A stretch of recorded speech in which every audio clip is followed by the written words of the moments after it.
پہلی امتوں کے آپ تذکرے پڑھ لیں، کتابوں میں موجود ہیں۔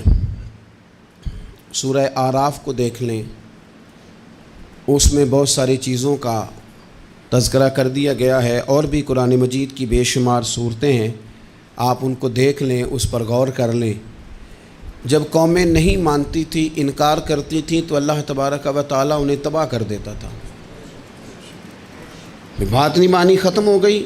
ایک مقصد ہے نا جس کے لیے کسی چیز کو بنایا گیا ہے، تو مقصد تخلیق انسانیت کیا ہے کہ وما خلقت الجن والانس الا لیعبدون، جنوں اور انسانوں کو اللہ نے اپنی عبادت کے لیے پیدا کیا، اور ان کو جب عبادت کی دعوت دی گئی، جب انہیں پیغام دیا گیا اللہ تعالیٰ کی توحید کا، انہوں نے نہیں مانا، تو جس مقصد کے لیے بنایا تھا جب اس طرف ہی نہیں آئے۔ یہ پنکھا لگایا جاتا نا ہوا کے لیے، تو اگر پنکھا ہوا نہ دے تو اس کا کوئی چھت پہ کام ہے؟ اس کو اتار کے تو آپ سکریب والے کے پاس بھیج دیں گے، بھئی ختم ہو گئی بات۔ تو مقصد جو تھا نا اللہ کی عبادت تھی، تو جب قومیں اللہ کی عبادت کی طرف نہیں آئیں تو اللہ نے انہیں تباہ کر دیا اور صفحہ ہستی سے مٹا دیا۔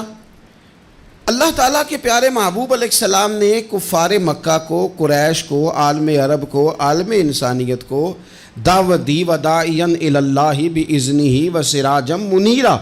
اس منصب پر فائز ہو کر حضور نے دعوت دی۔ جب انہوں نے دعوت کا انکار کیا، حضور نے انہیں عذاب سے ڈرایا، اللہ کے عذاب سے، چونکہ حضور نذیر ہیں۔ انہوں نے یہ کہا کہ اگر آپ کہتے ہیں نا کہ ہم پر عذاب آئے گا تو پھر آپ وہ عذاب لے آئیں، ہم پہ آئے۔ جب کوئی آدمی منہ سے تباہی مانگے، جب کوئی شخص اپنے منہ سے یہ کہے کہ کر لیں جو ہوتا ہے معاذ اللہ، تو اگر تو سامنے والا کمزور ہو تو شاید وہ کچھ نہ کر سکے، لیکن یاد رکھنا کئی دفعہ کمزور ہوتا ہے تو کچھ نہیں کرتا، تو کئی دفعہ مہربان بڑا ہوتا ہے، رحمان اور رحیم کئی دفعہ کرم نوازی کرتا ہے۔ جب انہوں نے کہا نا کہ لائیں وہ عذاب ہے محبوب جس کا آپ وعدہ کرتے ہیں، تو اللہ نے کیا فرمایا؟ فرمایا وما کان اللہ لیعذبہم وانت فیہم۔ محبوب رب کی یہ شان ہی نہیں کہ انہیں عذاب دے، کیوں؟ اس لیے کہ آپ ان کے درمیان موجود ہیں۔ اے محبوب علیہ الصلاۃ والسلام، اللہ کی یہ شان نہیں کہ انہیں عذاب دے اس حال میں کہ آپ ان کے درمیان موجود ہیں۔ آپ میری بات کو سمجھیں گے، غور کریں گے کہ کافروں کے درمیان اگر حضور موجود ہوں تو عذاب نہیں آتا، تو قیامت میں جب حضور مومنوں کے بیچ موجود ہوں گے،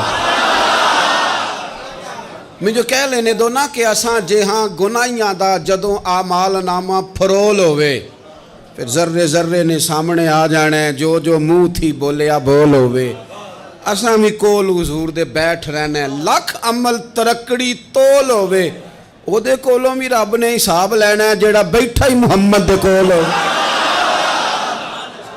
صلی اللہ تعالی علیہ وسلم، او دے کولوں بھی رب نے حساب لینا ہے جیڑا بیٹھا ہی محمد دے کول ہوئے، جس کو کہتے ہیں قیامت حشر، جس کا نام ہے، جس کو کہتے ہیں قیامت حشر، جس کا نام ہے۔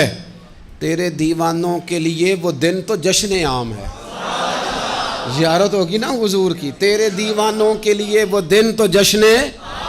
اور ایک شاعر نے اور بات کھول دی، کہنے لگا ہر نظر کانپ اٹھے گی محشر کے دن، خوف سے ہر کلیجہ دہل جائے گا۔ اچھا جی پھر کیا ہوگا؟ ہر نظر کانپ اٹھے گی محشر کے دن، آنکھیں پھڑ پھڑائیں گی، کانپیں گی، اور کلیجے پھٹیں گے۔ منظر ہی ایسا ہوگا، انسان اپنے پسینے میں ڈبکیاں کھا رہا ہے، حساب کا وقت آ گیا ہے، اور سورج سوا نیزے پہ ہے، زمین دہک رہی ہے، تو کہنے لگے ہر نظر کانپ اٹھے گی محشر کے دن، خوف سے ہر کلیجہ دہل جائے گا، پھر اوڑھ کر کالی کملی وہ آ جائیں گے، پھر اوڑھ کر کالی کملی وہ آ جائیں گے، پھر اوڑھ کر کالی کملی وہ آ جائیں گے، ہر نظر کانپ اٹھے گی محشر کے دن، خوف سے ہر کلیجہ دہل جائے گا، پھر اوڑھ کر کالی کملی وہ آ جائیں گے، سارے محشر کا نقشہ بدل جائے گا۔